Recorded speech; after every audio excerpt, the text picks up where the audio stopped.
పరీక్షల ఒత్తిడి విద్యార్థులపై ఎలాంటి ప్రభావం చూపుతుందో తెలిపే విస్తుపోయే ఘటన గుజరాత్లోని వడోదరలో వెలుగు చూసింది.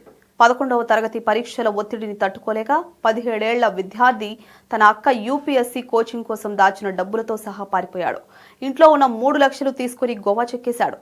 2 రోజుల తర్వాత పోలీసులు అతన్ని గోవాలోని ఒక బీచ్ లో గుర్తించి ఇంటికి తీసుకొచ్చారు. వడోదరలోని సామా సావలి రోడ్డులో ఉంటే ఈ అబ్బాయి అర్ధరాత్రి ప్లాన్ చేసి ఉదయంలోగా ఇంట్లో నుంచి వెళ్లిపోయాడు. తాను స్కూల్ కి రావడం లేదని తన టీచర్ కు మెసేజ్ చేశాడు. ఆ తర్వాత మొబైల్ స్విచ్ ఆఫ్ చేశాడు. దీంతో ఆందోళన చెందిన కుటుంబ సభ్యులు పోలీసులను ఆశ్రయించారు. పోలీసుల దర్యాప్తులో ఆసక్తికర విషయాలు తెలిసాయి. బాలుడు ముందుగా టాక్సీలో ముంబై వెళ్లాడు. అక్కడ తన స్నేహితుడిని కలుపుకొని మరో టాక్సీలో గోవా బయలుదేరాడు. పోలీసులు టెక్నికల్ సర్వైలెన్స్ ద్వారా ఆరా తీగా బాలుడు తన ఫోన్లో కొత్త సిమ్ కార్డు వేసినట్లు తెలిసింది. లొకేషన్ ఆధారంగా ట్రాక్ చేయగా వారు గోవాలోని ఒక బీచ్ రిసార్ట్లో ఉన్నట్లు గుర్తించారు.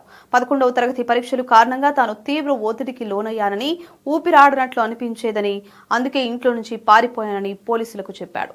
మైనర్ కావడంతో పోలీసులు బాలుడిపై ఎలాంటి కేసు నమోదు చేయలేదు. కౌన్సిలింగ్ ఇచ్చిన తర్వాత తల్లిదండ్రులకు అప్పగించారు.